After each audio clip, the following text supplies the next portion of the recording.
호불호가 극명하다는 말이 있습니다. 호불호는 한자 뜻 그대로 좋아하는 것과 그렇지 않은 것을 의미하는데 이를 극명하게 나타내는 것이 깻잎입니다. 들깨에 입힌 깻잎은 전 세계에서 유일하게 한국인만 즐기는데 한국인 중에도 이 깻잎에 대한 호불호는 극명하게 갈립니다. 제 개인적으로는 삼겹살을 먹을 때도 회, 특히 민물 생선회를 먹을 때도 민물 매운탕을 먹을 때도 반드시 있어야 하는 필수 식재료지만 이 향이 너무 강해 아예 냄새도 맡지 못하는 친구들도 있습니다. 그럭저럭 또는 먹을만 하다와 같은 중간 입장은 없습니다. 좋아하거나 아니면 아예 못 먹거나로 갈리죠. 온전히 개인의 취향인 겁니다. 그런데 음료수 중에도 그런 제품이 있습니다. 1995년 발매된 소래눈이라는 음료인데 솔잎차를 모티브로 한 음료로 소나무 송진이나 솔잎 냄새를 연상시키는 향이 강합니다.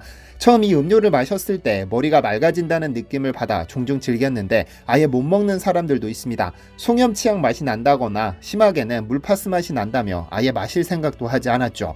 그런데 그 특유의 향 때문에 외국인들은 코를 찡그리며 입도 대지 못할 소나무 그리고 솔잎은 한국인들이 1억 년째 임상실험을 거치고 있는 약재라는 사실을 아시나요? 안녕하세요, 디스멘터리입니다. 하늘에서 내려다보는 금강산의 절경이 한눈에 펼쳐지는 이 작품, 가로 54.3cm, 세로 33cm 화폭의 울창한 소나무 숲이 우거진 금강산을 그린 이 작품은 조선 후기 천재화가 겸재 정선의 금강내산 전도입니다.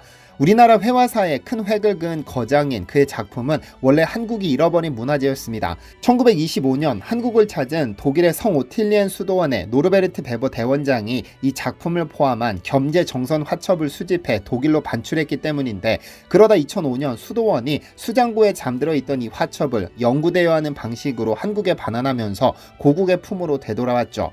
그런데 정선의 작품들, 가령 인왕제색도나 금강전도 등에는 공통적으로 소나무가 그려졌습니다. 비단 정선의 작품뿐 아니라 우리나라의 산천을 직접 보고 그린 작품들, 소위 진경산수화라 이름 붙여진 것들에는 모두 소나무가 등장합니다. 진짜 본 실경을 그렸다는 점에서 볼 때 우리나라 산천에는 소나무가 그만큼 많다는 의미일 텐데 실제로 그러합니다. 그래서 우리 민족은 늘 소나무는 고결하고 기계 있는 나무라 여겼는데 이런 마음은 글, 노래, 그림 속에서 자연스럽게 표현되었고 애국가 2절에도 남산 위에 저 소나무라는 가사가 등장하죠. 아마 한국에서 가장 유명한 소나무를 꼽자면 강원도 양양 하조대 해수욕장에 하조대 소나무를 꼽을 수 있을 텐데 절벽 끝에서 자라난 수령 200년의 소나무입니다. 애국가에 등장하는 바로 그 소나무인데요. 절벽 틈의 작은 공간으로 날아온 솔씨가 싹을 틔우고 나무가 되어 200년을 견뎌냈으니 보는 이들로 하여금 숙연의 짐을 느끼게 하죠. 그리고 충북 보은에는 정의품송도 있습니다. 1464년 세조가 법주사로 행차할 때 소나무가 자신의 가지를 위로 들어올려 무사히 지나가게 했다는 이야기가 전해지는데 그 충정을 기리기 위해 현재로 치자면 장관급에 해당하는 정의품의 벼슬을 내렸다고 하죠. 그래서 정의품 소나무라 불리게 됐습니다. 우리나라 수종 중 가장 넓은 분포 면적을 가진 소나무는 원산지가 한국입니다. 물론 중국이나 러시아, 일본 등 한반도 주변 국가에도 있지만 중국은 한반도 쪽 해안 일부에서만 자생하고 러시아는 극히 일부만 분포해 멸종 위기종으로 지정됐습니다. 일본의 경우 열도 전역에서 잘 자라지만 한국만큼 중요한 나무는 아닙니다. 한반도에서만 소나무가 귀하고 중요하게 여겨져 왔는데 쉽게 말하면 약 3억 년 전 생육했던 송백류가 멸종하고 등장한 소나무 속은 한반도에서 중생대에 출현해 한반도 전역에 넓게 분포해 현재에 이르렀습니다. 소나무는 나무줄기가 붉어서 적송이라 부르기도 하고 주로 내륙지방에서 자란다 하여 육송이라 부르기도 하는데 적송은 소나무의 일본식 이름입니다. 한국의 옛 문헌에서 소나무를 적송이라 부른 예는 없는데 일본이 먼저 세계에 소개했기 때문에 영어 이름은 일본 적송이 되었습니다. 그러다 지난 2015년 광복 70주년을 맞아 국립수목원에서 코리안 레드파인이라는 이름을 붙였습니다. 그런데 잘 아시다시피 소나무는 세안사무라 하여 대나무, 매화나무와 함께 한겨울에도 얼어 죽지 않고 푸르름을 뽐내는 유일한 나무로 그 생명력이 대단한 것으로 알려졌습니다. 그래서 이 생명력에서 착안해 우리 민족은 예부터 이 소나무를 일상생활에서 다양하게 활용해왔죠. 가령 추석 차례상에 오르는 송편엔 그 한자에 소나무 송이 들어간 것에서 알 수 있듯이 솔잎과 함께 쪘는데 솔잎에는 살균 효과가 탁월한 피톤치드가 있어 세균을 막아주는 역할을 합니다. 피톤치드는 식물이 다른 미생물로부터 자신을 방어하기 위해 발산하는 살균 물질로 공기 중의 세균이나 곰팡이를 죽이고 해충과 잡초를 막는 역할을 하는데 소나무는 보통 나무보다 10배 강한 피톤치드를 발산한다고 하죠. 그래서 솔잎의 살균 효과를 아는 우리 조상들이 떡과 함께 솔잎을 솔잎을 쪘던 것이고 솔잎이 떨어진 소나무 아래에는 잡초도 자라지 않습니다. 우리 조상들은 이를 경험칙으로 알고 있었던 겁니다. 서양의학의 아버지라 부르는 히포크라테스는 음식으로 못 고치는 병은 약으로도 못 고친다며 식습관의 중요성을 강조했는데 예전 의사가 없던 시절에는 자연에서 구할 수 있는 식재료로 질병을 치료했습니다. 우리 조상들 역시 그러했는데 한반도 전역에 고루 퍼진 소나무를 잘 활용해 민간요법으로 사용해왔습니다. 민간요법이란 민중들이 산에서 쉽게 구할 수 있는 재료를 사용해 치료하는 방법으로 그 효능이 입에서 입으로 전해져 왔습니다. 민간이라는 접두사가 붙은 것도 오늘날의 한방이나 서양의학과 구별하기 위해서 사용하는 것에 불과합니다. 하지만 어느 순간부터 민간요법이라는 용어가 이상하게 왜곡되어 사용되면서 화학약품이 아니면 약이 아니라는 인식이 생겨버렸습니다.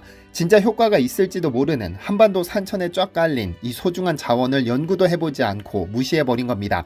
이런 경우는 흔히 볼 수 있는데 일례로 우리나라에서 가로수로 많이 심은 은행나무 잎은 예로부터 혈액순환을 돕는 약재로 사용해왔습니다. 하지만 정작 이 은행나무 잎으로 돈을 번 국가는 독일입니다. 은행나무 잎에 플라보노이드라는 성분을 추출해 페보닌이라는 의약품을 출시해 어마어마한 돈을 벌었죠. 1960, 70년대 우리나라에서 길거리 은행나무 잎을 따 연간 1300톤을 독일에 수출했는데 독일의 슈바베가 이를 약으로 만들어 떼돈을 벌었죠. 민간요법을 외면하다가 은행나무 잎을 값싸게 외국에 팔고 몇 배는 비싼 값으로 완제품을 수입하는 우를 범한 겁니다. 만약 우리나라 제약회사들이 조금만 자신감을 가지고 연구했더라면 아마 우리나라가 떼돈을 벌었을 텐데 참 아쉬운 일입니다. 그런데 소나무, 즉 솔잎의 효능이 대단함에도 비슷한 일이 벌어지고 있습니다. 위에서 잠시 언급했듯 소나무는 다른 나무보다 10배나 많은 피톤치드를 발생시키기 때문에 공기 중에 세균이나 곰팡이를 사멸하고 해충과 잡초를 막아주지만 정작 이 효능을 국내 의학계에서는 크게 인정하지 않고 있죠. 그래서 소래눈과 같은 음료는 있어도 솔잎을 이용한 의약품이 거의 없는 겁니다. 예로부터 만병통치약으로 인정된 솔잎의 가장 큰 효능은 혈관 청소라고 알려져 있는데 혈관에 기름때 등이 막히거나 폐색이 발생했을 때 이를 청소해주는 역할을 한다고 하죠. 그래서 저도 다른 분들이 하는 스티로폼 실험을 하나 해봤습니다. 과연 송침유, 적송유, 솔잎기름 등으로 불리는 솔잎 원액이 석유, 즉 기름을 정제한 물질로 만드는 스티로폼을 분해할 수 있는지를 말이죠. 만약 그렇다면 우리 혈관 속의 기름때나 노폐물을 분해할 수 있을 거라 추정해 볼 수도 있을 겁니다. 그럼 직접 실험해 본 영상을 보실까요? 실험 도구는 솔라라의 송침유 97%를 한 캡슐에 담은 큐라파 골드라는 제품을 무상으로 제공받아 진행됐고 신선식품을 주문하고 배송 박스로 받은 스티로폼을 신생아 주먹만큼 떼어내서 큐라파 골드 하나를 녹였습니다. 영상에서 확인하실 수 있지만 한 방울 떨어지는 순간 스티로폼이 녹아내리기 시작하더니 5분 만에 절반 이상의 스티로폼이 10분 만에 거의 대부분의 스티로폼이 녹았습니다. 개인적으로 흥미가 생겨 진행한 실험이 있지만 직접 해보니 송침유가 대단한 효과가 있을 거라는 믿음이 생겨 오늘부터 하루 2알씩 복용하기로 했습니다. 그런데 여기 평생을 솔잎 연구에 바친 소나무의 아버지라 불리는 인물이 있습니다. 위 실험에서 진행한 큐라파 골드를 만든 솔라라의 신정아 대표인데요. 지금으로부터 약 22년 전 솔잎을 먹기도 좋고 휴대도 간편하게 가공, 농축한 송침유를 국내 최초로 캡슐화한 인물이기도 합니다. 어릴 적부터 소나무와 솔잎에 관심을 갖고 공부하던 그가 안정적인 공기업을 때려치우고 솔라라를 세운 것은 그가 40대 초반이던 2001년입니다.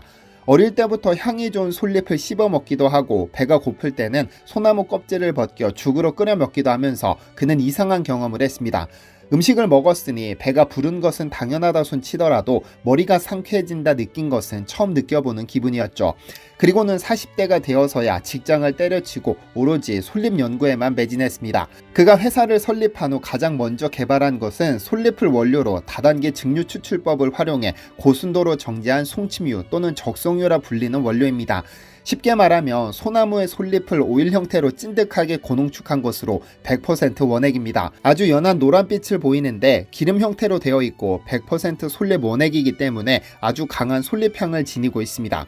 봄철에 나오는 새 솔잎을 따서 세척하고 절단하고 살균하고 농축하는 과정을 거쳐 100% 원액을 추출하는데 복잡한 공정을 거쳐야 하기 때문에 제조에는 한계가 있죠.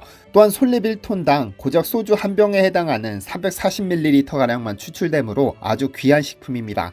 그러므로 송침유 한 캡슐은 솔잎음료 50병을 마신 것과 비슷한 효과를 갖죠. 원래 관심 있는 가정에서는 솔잎을 따서 이를 갈아 생즙으로 마시는 경우가 많았지만 신 대표는 송치류를 좀 더 쉽게 섭취할 수 있도록 국내 최초로 이를 캡슐에 담는 기술을 개발해 시장에 내놨습니다. 물론 제대로 된 송치류를 만들어 팔고 그 효과를 본 소비자들이 폭발적으로 증가하면서 회사가 성장하기도 했지만 아무래도 송치류 시장에 뛰어든 큰 기업들의 거대한 마케팅 앞에서는 힘을 쓰지 못했습니다. 그래서 해외 시장 진출을 모색하기 시작했는데 미국 FDA로부터 독성 안정성 인증을 받았고 FDA와 국내외 상표 등록을 포함 할랄, ISO 관련 인증 등 총 80여 건의 솔잎 관련 지적 재산권을 보유하고 있습니다. 실제로 솔라라는 미국, 싱가포르, 베트남, 태국, 중국 등의 수출에 큰 관심을 받고 있기도 합니다. 마늘을 두고 만약 재배되지 못했다면 산삼보다 더 귀한 대접을 받았을 것이라고 그 효능을 말합니다. 워낙에 쉽게 섭취할 수 있다 보니 그 효능을 모를 뿐이지 마늘은 산삼에 버금가는 효능을 가졌다고 하죠. 우리 주위에 너무 흔한 겁니다. 그렇다면 강한 피톤치드를 발생시키는 소나무와 솔잎도 마늘과 같은 것은 아닐까요? 굳이 독한 화학약품이 아니라 한민족이 5,000년 이상 임상실험을 거친 소나무와 솔잎으로 건강을 돌아보는 것은 어떨까요? 참고로 위 실험에서 사용된 큐라파 골드는 현재 디시멘터리 구독자에 한해 최대 74% 할인 행사를 진행하고 있습니다. 관심 있으신 분들은 아래 댓글로 남겨드린 링크로 이동하셔서 구매하시길 바랍니다. 시청해주셔서 감사합니다. 디시멘터리에서는 여러분의 제보를 기다립니다. 제 채널에서 다뤘으면 좋겠는 뉴스 또는 널리 알려졌으면 하는 영상은 디시멘터리 네이버.com으로 보내주시면 소중히 제작하겠습니다. 시청해주셔서 감사합니다.